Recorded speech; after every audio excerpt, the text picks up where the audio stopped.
કોડીનારમાં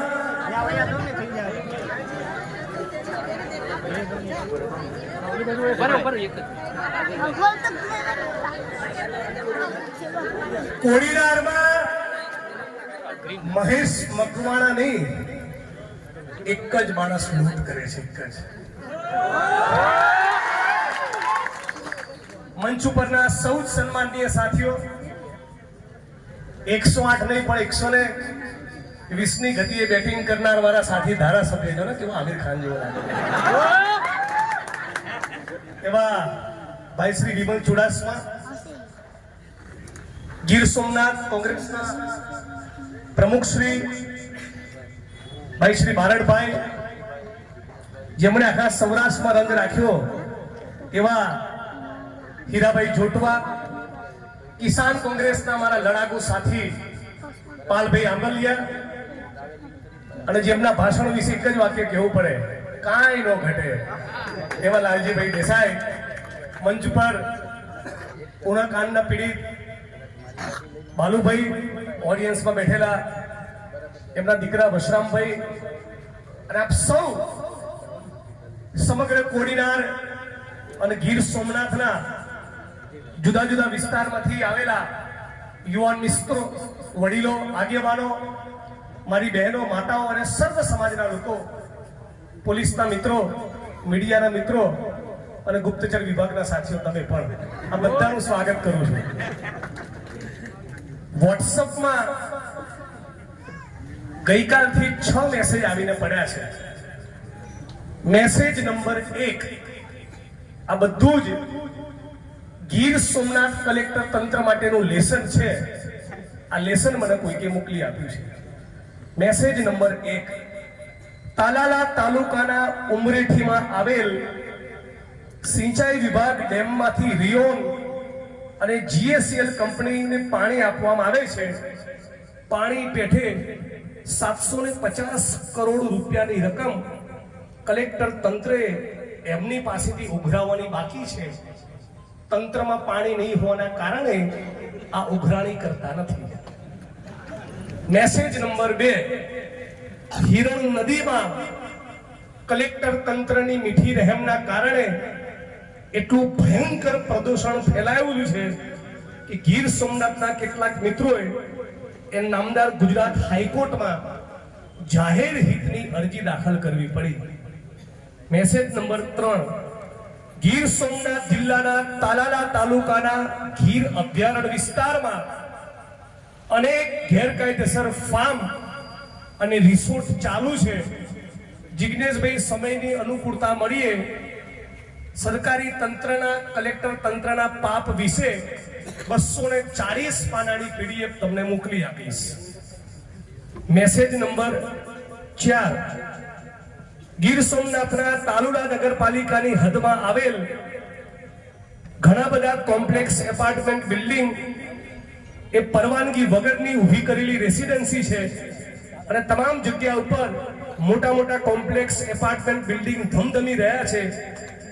2 વર્ષથી લગાતાર ગીર સોમનાથ જિલ્લાથી ગાંધીનગર સુધી અનેક વખત મૌખિક અને લેખિત રજૂઆતો કરવા છતાં આ મગરમચ્છોના બાંધકામ તોડવાનું પાણી એક કલેક્ટર તંત્રમાં નથી. ગીર સોમનાથ જિલ્લામાં દરેક ગામમાં ગૌચરની જમીનમાં દબાણ છે.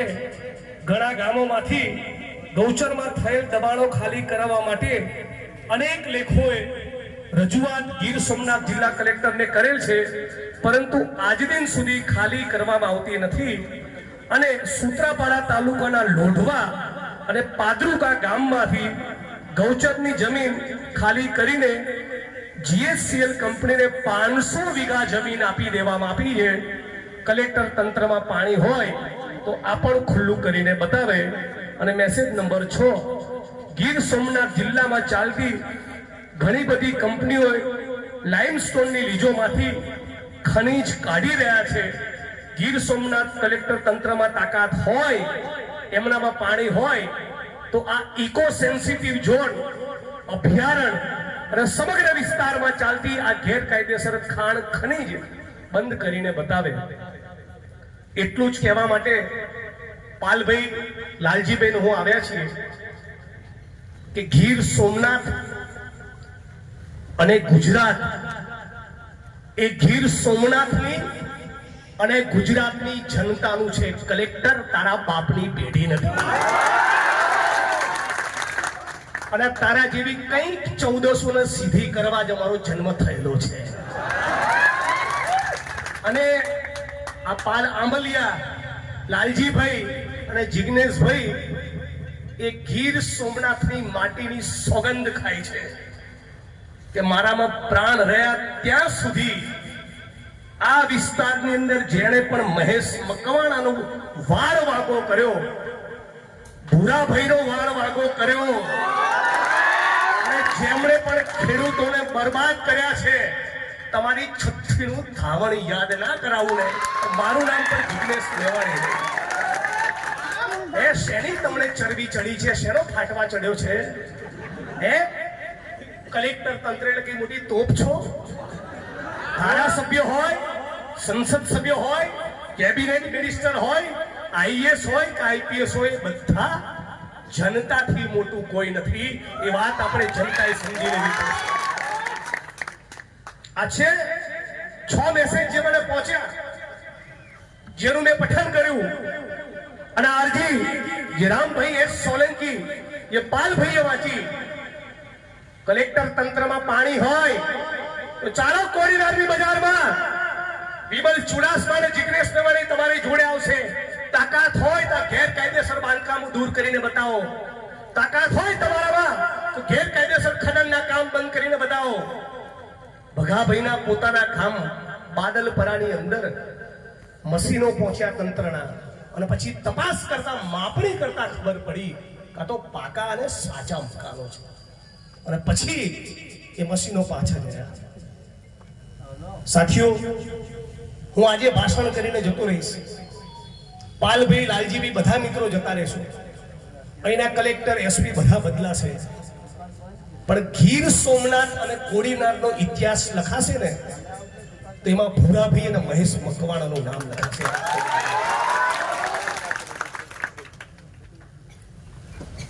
અને એટલું પણ કહું, પેલા 302 ના આરોપી કે આરોપી નંબર 1 અને તારો ભત્રીજો બંને ભૂલતા નહીં. હજી સુપ્રીમ કોર્ટ ઓફ ઇન્ડિયામાં તમારી અપીલ પેન્ડિંગ છે, અને એડવોકેટ આનંદ યાજ્ઞિક હમણાં થોડી વારમાં આવે છે. સાથીઓ, દુઃખ એ વસ્તુનું થઈ રહ્યું છે કે એસપીની ચેમ્બરમાં કોઈ બુટલેગર આરોપી તરીકે જાય અને કેવી રીતે ઉભો રહે, એવી રીતે વિમલભાઈ ચુડાસમાને હું કોઈ કેબિનેટ મંત્રીના ત્યાં જનતાનું કામ લઈને ગયા હોય ત્યારે કલેક્ટરો એવી રીતે ચાપલુસી કરવા માટે ઉભા હોય છે. એમની કોઈ તાકાત નથી. ગરીબ માણસના તમે મકાન તોડ્યા, કારડિયા રાજપૂત સમાજના તમે મકાન તોડ્યા, તમે દલિત અને મુસ્લિમ સમાજના મકાન તોડ્યા, તમે આહિર અને કોળી સમાજના મકાન તોડ્યા. તમારા તાકાત હોય તો આજે લિસ્ટ વાંચ્યું ને, એમાંથી એક બિલ્ડિંગ તમે તોડીને બતાવો. એક મારી તમને ચેલેન્જ છે. આજે ગરીબ માણસના મકાન તોડવા તો બહુ આસાન છે.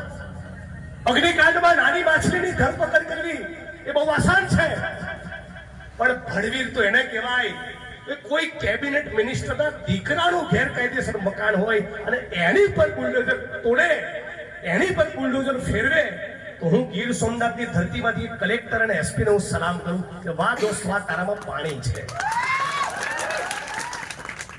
આજે આખા વિસ્તારમાં એક જ માણસનો આતંક, અને આખી ગીર સોમનાથની પબ્લિકને માણસ નચાડે. આપણે બધા માણસો જાગવું પડશે. આજે લાલજીભાઈ કીધું પ્રમાણે આજે મેં બરાબર આક્રમક વાત કરીને તમે તાળીઓ પાડો એના માટે નથી આવ્યા. તમે લોકો એ વાતનો સંકલ્પ કરો, તમે લોકો એ વાતની ગાંઠ વાળો કે આખા ગીર સોમનાથની અંદર, જુનાગઢની અંદર એક પણ માણસ ભારતીય જનતા પાર્ટીનો સરપંચ પણ ચૂંટાવો ના જોઈએ. આવો તમે જે દિવસે સંકલ્પ કરશો એ દિવસે તમારો વિજય થશે. આ સાથીઓ, આખો દિવસ નરેન્દ્ર મોદી, આરએસએસ, ભારતીય જનતા પાર્ટીના લોકો એ ફક્ત ધર્મની રાજનીતિ કરે. ચૂંટણીના 4.5 વર્ષ હોય ત્યારે વિકાસની વાત કરે, અને જેવી ચૂંટણી આવે મંગલસૂત્ર કોંગ્રેસ વાળા ભેંસ લઈ જશે, મટન, આવી વાતોમાં સમાજને હિન્દુ મુસલમાનમાં વિભાજિત કર્યો. હવે ગુજરાતમાંથી એક નવી ક્રાંતિની શરૂઆત થવી જોઈએ. આખું ગુજરાત બેઠું થવું જોઈએ, આખું ગુજરાત જાગવું જોઈએ, અને ભારતીય જનતા પાર્ટીની એક સાથે ચોકડી મારવું જોઈએ. અમે બધા ભાઈઓ છીએ. અયોધ્યાના લોકો જાગી ગયા, ત્યાંથી પણ ભારતીય જનતા પાર્ટીના ભૂકા કાઢીને કાઢી મૂક્યા ત્યાંથી કે ચલ ફૂટ. કેદારનાથમાંથી પણ, અયોધ્યામાંથી પણ આ ગુજરાતની જનતાએ ખોખારો ખાઈને કહેવાની જરૂર છે કે રોટી, કપડા, મકાન, શિક્ષણ, આરોગ્ય અને રોજગાર એ સાચા મુદ્દા છે, મંદિર અને મસ્જિદ નહીં. મહેશ મકવાણા એ ગેરકાયદેસર ખનનની વિરુદ્ધમાં માણસ લખતો હોય, સર્વ સમાજના લોકોનો અવાજ બનતો હોય. મહેશ મકવાણાને આહિર સમાજ પણ ચાહે, કારડિયા રાજપૂત પણ પસંદ કરે, દલિત અને મુસ્લિમ સમાજનો પણ લાડકો, ભૂરાભાઈનો જીગરી, આ સર્વ સમાજ માટે કામ કરનારો માણસ, અને એ પર તમે લૂંટની કલમ લગાડો છો. બુટલેગરોની ચાપલુસી કરવાની, ગેરકાયદેસર ખનન કરનારા લોકોની ચાપલુસી કરવાની, અને મહેશ મકવાણા પર તમે લૂંટ લગાડો છો. આ લૂંટ કરે એવો માણસ છે. પોલીસના મિત્રોને કહેવા માંગુ છું, તમારો પોતાનો આત્મા શું કહે છે? તમે જે દિવસે નિવૃત્ત થશો એ દિવસે તમે અરીસા આગળ ઉભા છો તો તમને તમારો આત્મા શું જવાબ આપશે? તમારામાં તાકાત હોય તો સત્તાધારી પાર્ટીના કોઈ ધારાસભ્ય ઉપર તમે ગુનો દાખલ કરો. તમારામાં પાણી હોય તો સત્તાધારી પાર્ટીના કોઈ સાંસદ, સભ્ય કે મંત્રીની ઉપર તમે ગુનો દાખલ કરો, તો હું માનું કે તમારી છાતી છે. વિરોધ પક્ષ, એમાં અમારા 12 MLA અને જે માણસ ચૂંટણી હાર્યો એની પર તમે લૂંટની કલમ લગાડી. શું મોટી થાળ મારી? થાળ તો તમે એ દિવસે મારી કહેવાય કે ગીરના અભયારણ્યની આજુબાજુમાં જે રિસોર્ટ છે ને કરોડોના, એમાંથી એક તમે તોડીને બતાવો જે ગેરકાયદેસર રીતે ચાલે છે, તો તમે થાળ મારી કહેવાય. આજે આટલી મોટી સંખ્યામાં આપ સૌ ઉપસ્થિત છો. લાંબુ ભાષણ કરવાની જરૂર નથી, તમે સૌ સમજદાર છો. પણ તમે બધા ગાંઠ મારો, તમે બધા સંકલ્પ કરો કે નગરપાલિકાની ચૂંટણી આવે, વિધાનસભાની ચૂંટણી આવે અને સંસદની ચૂંટણી આવે ત્યારે કોઈ શક્તિ તમને ખરીદી શકવી ના જોઈએ. આપણો એક માણસ એ ચપટી ચમાણામાં વેચાવો ના જોઈએ. આપણો એક પણ વ્યક્તિ એ પૈસા કે બીજી કોઈ લાલચ બનાવવો જોઈએ. આજે ભાઈ વિમલભાઈએ વાત કરી, મીઠાઈના ડબ્બા કલેક્ટર તંત્ર સુધી પહોંચે છે, ડેપ્યુટી કલેક્ટર સુધી પહોંચે છે. બધું જ અમારા મનમાં છે. અહીંયા જિલ્લા કલેક્ટર તંત્રમાં કોણે કોણે દાદાગીરી કરી, કોના મકાનો પાડ્યા, કોની હોટલો તોડી, કોની દુકાન તોડી, પશુઓના ઢાળિયા તમે રહેવા નથી દીધા. તમારી દાદાગીરી તો વિચારો. એટલે હે ગીર સોમનાથ ને કોડીનારની જનતા, હે બધા યુવાન મિત્રો, તાકાત તમારી છે. વિમલભાઈને અમારી કોઈ તાકાત નથી. તમે છો તો વિમલભાઈ ધારાસભ્ય છે, તમે છો તો જિગ્નેશભાઈ ધારાસભ્ય છે, તમે છો તો હીરાભાઈ કાલોડીની ચૂંટણી જીતવાના. જનતાથી મોટું કોઈ નથી. અને એટલા માટે તમે અમારી ઉપરની તમારી પોતાની શક્તિ, તમારી પોતાની તાકાતને તમે ઓળખો. આખો ગીર સોમનાથ જિલ્લો એક થઈ જાય, 20,000 લોકોની રેલી કરો, એક યાત્રા કરો. કોઈ મોટા નેતાને બોલાવવાની જરૂર નથી, તમે બધા જ નેતા છો. તો હું નથી માનતો તમારા ઘરનો એક કાંકરો પણ કોઈ ખેરવી શકે. એ સંકલ્પ તમારે કરવાનો છે. અમે તો છીએ તમારી જોડે. તમારા માટે મીડિયામાં બાઇટ પણ આપીશું, તમારા માટે પત્ર પણ લખીશું, તમારા માટે અનશન કરવું હશે તો અનશન પણ કરીશું. પણ મૂળ લડાઈ તમારે લડવાની છે. અમે તમારે ટેકેદાર છીએ, તમારા સાથ આપનારા તમારા ભાઈઓ છીએ, તમારા સમર્થક છીએ. પણ મૂળ અસલી લડાઈ એ તમારે બધાએ લડવાની છે. અને આપણે 2027ની ચૂંટણીમાં નવી સરકાર બનવાની છે. તૈયાર થઈ જજો. કાઢો આખા ગીર સોમનાથમાં જેટલું પણ ગેરકાયદેસર ખનન થાય, જ્યાં પણ ડ્રગ્સ મળતું હોય એની યાદી મને પહોંચાડો ત્યારથી.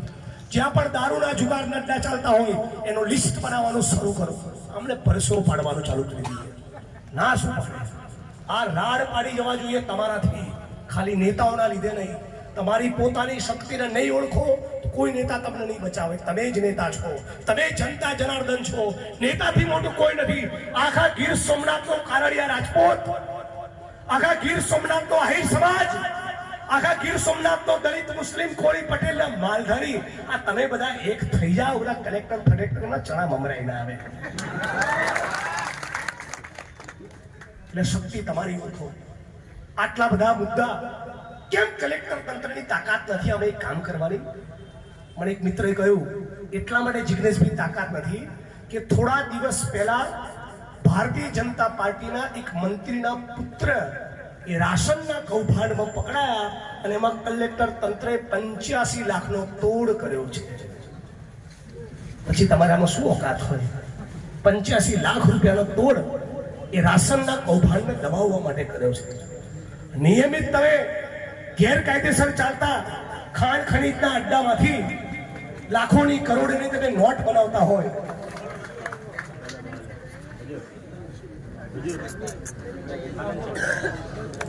આનંદભાઈ આગળ તાળીઓથી એનું સ્વાગત કરીએ.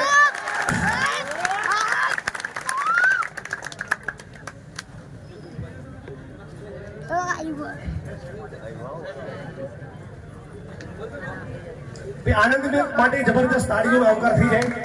આપણા માટે આનંદનો વિષય છે કે આનંદ આપણી જોડે. આનંદભાઈ તમારી ગેરહાજરીમાં તમે તમને યાદ કરેલા અને પેલા દિનિયાને યાદ કરાયું અને યાદ એ કરાયું કે તું અને તારો ભત્રીજો ભૂલતા નહીં, હજી સુપ્રીમ કોર્ટમાં અપીલ પેન્ડિંગ છે. 313 આરોપી. એટલે મિત્રો આ બાજુ બધા મિત્રોને 5 મિનિટ ખાલી બેસી જવા વિનંતી કરું છું.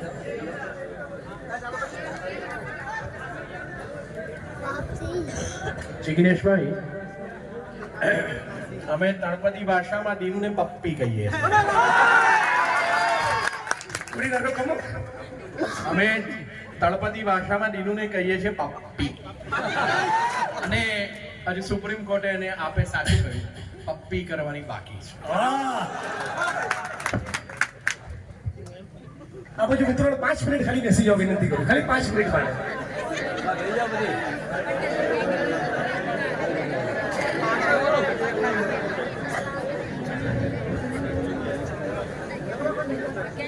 તમારે ત્યાં કોઈ ભેટાડી ગામ છે?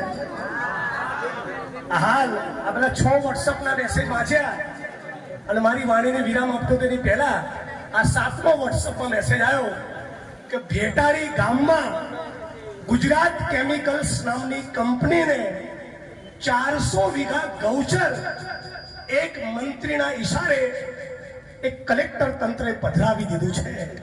ગીર સોમનાથ કલેક્ટર અને ચેલેન્જ, યાદ તારામાં પાણી હોય તો ગૌચર એ સરકારી હેડે પાછું લઈને બતાય એટલે ખબર પડે. સાથીઓ, ગરીબ માણસના જે મકાનો તોડ્યા ને, ગુસ્સો એના માટે છે. મહેશ મકવાણા માટે તમે લૂંટની કલમ લગાડી 5000 વોટ પ્લસ થઈ ગયા. નેતાઓ જેલમાં જાય ને એ તો અમારા માટે પ્રસાદી કહેવાય. મારી આ વખતે વડગામમાં સીટ થોડી જોખમમાં મુકાઈ ગઈ. હું ખૂબ હૃદયપૂર્વકનો આભાર માનું છું આસામની પોલીસનો. 2500 કિલોમીટર દૂર મારી સામે એફઆઈઆર કરી હજારો બમ ટાઈટ થઈ ગયા. મારા વડગામના લોકો 5000 વોટે જીતી ગયો. પુષ્પાબેન ચિંતા ના કરતા હો, તમારા ઘરે મચ્છી બી ખાઈશ તો ઝીંગા બી ખાઈશ. અને મહેશભાઈના 5000 વોટ આજે પાકા થઈ ગયા. પણ જતા જતા એટલું કહેતો જઉં છું, વ્યક્તિગત અમારી કોઈની સામે દુશ્મની નથી. સર્વ સમાજના લોકો એ વોટ આપે ત્યારે જ કોઈ માણસ સંસદ સભ્ય, ધારાસભ્ય કે તાલુકા જિલ્લા પંચાયતનો પ્રમુખ બનતો હોય છે. અને એ જ પ્રમાણે ધારાસભ્ય, સંસદ સભ્યની જવાબદારી એ સર્વ સમાજના લોકોને ચાહવાની છે. 2017ની ચૂંટણીમાં મારા વિધાનસભા વડગામમાં જે ભારતીય જનતા પાર્ટીના ઉમેદવારને મેં ચૂંટણીમાં હરાયા, એના માણસો ચૂંટણી દરમિયાન મને હરાવવાની કોશિશ તો કરી હશે કે નહીં કરી હોય? મારી વિરુદ્ધ મતદાન કરાવ્યું છે, મને ચૂંટણીમાં પાડવાની કોશિશ કરી હશે. પણ એકવાર હું ચૂંટણી જીતી જાઉં અને પછી ધારાસભ્ય ખાલી મને મત આપનારા લોકોનો નથી રહેતો, સમગ્ર વડગામનો ધારાસભ્ય છું. આજે આ વિસ્તારની અંદર રાજકીય કિન્નાખોરી રાખી તમે ગરીબ માણસોની હોટલોને તોડો, લારી ગલ્લાવાળા, પાથરડાવાળા, રેંકડીવાળા ગરીબ માણસોને એની રોજીરોટીથી વંચિત રાખો, કોઈના ઘરના વરંડા ડેલા તોડી નાખો, પશુઓ માટેના ઢાળિયા તોડી નાખો. તમે જે દિવસે મોટી ઉંમરના થશો ને જીવનમાં મેં શું કર્યું એનો વિચાર કરશો ને અધિકારીઓ, નેતાઓ, ત્યારે તમારો આત્મા તમને બહુ ગુસ્સે. દરેક માણસનો આત્મા જાણતો હોય છે કે હું સાચું કરું છું, ખોટું કરું છું. એટલે અહીં ઘણા બધા પોલીસના બધા નાના કર્મચારી મિત્રો છે, કોન્સ્ટેબલો છે, હેડ કોન્સ્ટેબલ, PSI વગેરે અધિકારીઓ છે, એમને ખાસ કહેવા માંગુ છું કે તમારા IPS અધિકારીઓ એક નંબરના ચાપલુસ છે. તમે ખાલી એમના જેવા ના થતા. મેં ગુજરાતમાં મારો અનુભવ છે, કારકુનમાં જેટલો દમ હોય ને એ ગુજરાતના એક કલેક્ટરમાં જોયો નથી. બધા જ કમલમમાં જઈને ચાપલુસી કરતા હોય છે. એટલે તમને બધા મિત્રોને ખાસ કહેવા માંગુ છું કે તમારા સાહેબોના આદેશના પગલે કોઈ દિવસ કદાચ દબાણ હટાવવાનું આવે તો લારી ગલ્લાવાળા જોડે, પાથરણાવાળા જોડે, રેંકડીવાળા જોડે, રિક્ષાવાળા જોડે ગાળ દઈને વાત ના કરતા. કેમ કે તમે લોકરક્ષકો અને પોલીસના કોન્સ્ટેબલો જ્યારે હડતાલ કરો છો, તમે જ્યારે ગાંધીનગરમાં રેલીમાં બેઠા હો છો, ત્યારે અમે તમારા માટે અનશનમાંને બેસતા હોઈએ છીએ. એટલે તમે પણ જ્યારે મ્યુનિસિપલ તંત્ર કે SP કે કલેક્ટરના કહેવાથી કોઈનું દબાણ દૂર કરવા જાઓ તો તમારી અંદર લાગણી એવી હોવી જોઈએ કે ભાઈ મજબૂરીના કારણે હટાવવું પડે છે, બાકી દિલ મારું માનતું નથી. ગાળ દઈને કોની જોડે વાત ના કરતા. તો આપણી આશા વર્કર બહેનો હોય, આંગણવાડીની બહેનો હોય, GISFના જવાન હોય, સફાઈ કામદાર હોય, મલ્ટીપર્પઝ હેલ્થ વર્કર હોય, હોમગાર્ડના મિત્રો હોય, લોકરક્ષકો હોય, પોલીસના મિત્રો હોય, બેરોજગાર યુવાનો હોય, દલિત, આદિવાસી, OBC, મુસ્લિમ, આ ગરીબ વંચિત વર્ગો હોય, ખેડૂતો, ખેતમજૂરો, માલધારીઓ અને પશુપાલકો હોય, બધા લોકોની તાકાતનો સરવાળો થાય તો 2027માં આ જુલમીઓના શાસન અંત આવશે. એ વાત નક્કી છે. ગુજરાતમાં અને દેશમાં ધીરે ધીરે એક નવા પરિવર્તનની, નવી ક્રાંતિની શરૂઆત થઈ ચૂકી છે. અત્યારે આ લોકો જે ધંધા કરી રહ્યા છે, જે લૂંટની કલમ લગાવી ગરીબ માણસોના મકાન તોડ્યા, પેલું કહેવાય ને વિનાશ કાળે વિપરીત બુદ્ધિ, એમનો વિનાશ કાળ આવી ગયો છે. એટલે વિપરીત બુદ્ધિ સૂજી રહી છે. આપ સૌ તમારી એકતા એને મજબૂત રાખજો, સર્વ સમાજની એકતાને મજબૂત રાખજો. હિન્દુ મુસ્લિમ આ લોકો કરવાની લાખ કોશિશ કરે, કોઈ દિવસ તમે એમના ચાડે ચડતા નહીં. સંત કબીરે કહ્યું છે કે એક રામ દશરથ કા બેટા. આ લોકો રામની વાત કરે છે. શું કહ્યું છે કે એક રામ દશरथ का बेटा, दूजा जो घट घट में बैठा, तीसरे राम का सकल पथारा, चौथा सबसे निर्गुण सबसे न्यारा. એની વ્યાખ્યા પણ ના થઈ શકે. આ રામના નકલી ભક્તોની औकात નથી કે આપણી વચ્ચે એ ભાઈ ભાઈને લડાવવાની કોશિશ કરે. એટલે હિન્દુ મુસ્લિમના ચારામાં પડવું નહીં. દલિત સમાજનો વ્યક્તિ હોય અને આરોપી બનતો હોય તો જિગ્નેશ મેવાણીને કહેજો, હું SP ને ફોન કરીને એની સામે ગુનો દાખલ કરાવડાવીશ. કોળી સમાજનો વ્યક્તિ હોય, ખોટું કરતો હોય તો વિમલભાઈને કહેજો. માલધારી સમાજનો વ્યક્તિ હોય, ગેરકાયદેસર ખનન કરતો હોય તો લાલજીભાઈને કહેજો. આહિર સમાજનો વ્યક્તિ હોય, પાલ આંબલિયાનો કહેજો. મારી જ્ઞાતિ કે ધર્મનો છે અને ખોટું છે એનો જો બચાવ કરવા ગયા તો આપણે મર્યા. આમાં જ ગુજરાતનું અને દેશનું નખોદ ગયું છે. એટલે આપણે બધા જ એ સંકલ્પ કરીએ. અમે કોઈ દલિત નથી, કોઈ પટેલ નથી, કોઈ રબારી નથી, કોઈ કોળી નથી, કોઈ કારડિયા નથી. અમે ગુજરાતી છીએ, અમે ભારતવાસી છીએ. આ એક જ અમારી ઓળખાણ છે. ભારતવાસી બની જઈએ, ગીર સોમનાથ વાસી બની જઈએ તો આમાં કંઈક દિનિયાઓ આયા ગયા. આટલું કહીને મારી વાણીને વિરામ આપું છું. જેલ કા તાલા તૂટેગા, મહેશ મકવાણા છૂટેગા.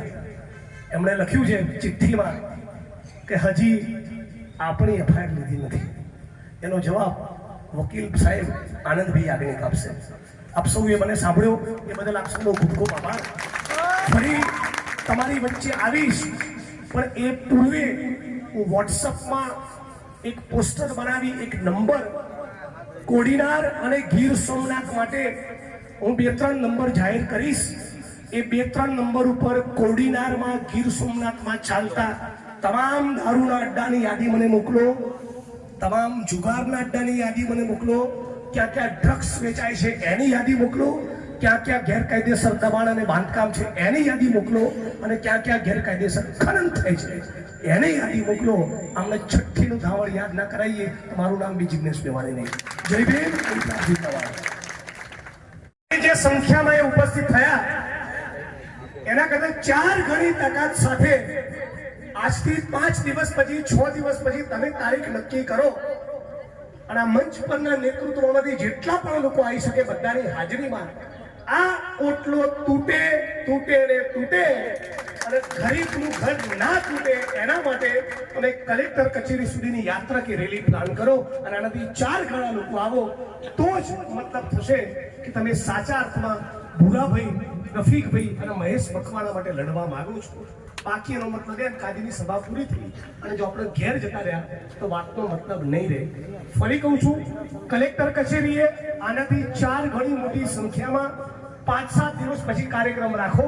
પેલો ઓટલો તૂટે કલેક્ટર તંત્ર દ્વારા અને કલેક્ટર તંત્રના હાથે બીજા ગરીબ એક પણ માણસનું મકાન ના તૂટે આવી માંગણીને લઈને બધા લોકોએ જવું જોઈએ. આમાં સહમત છો? સહમત છો બધા? આવશો મોટી સંખ્યામાં? ઇન્કલાબ. હું કહીશ ઇન્કલાબ, તમારે કહેવાનું જિંદાબાદ. હું કહીશ લડેંગે, તમારે 2 હાથ ઊંચા કરીને કહેવાનું જીતેંગે. ઇન્કલાબ. ઇન્કલાબ. આ ઢીલું ડ્રેસ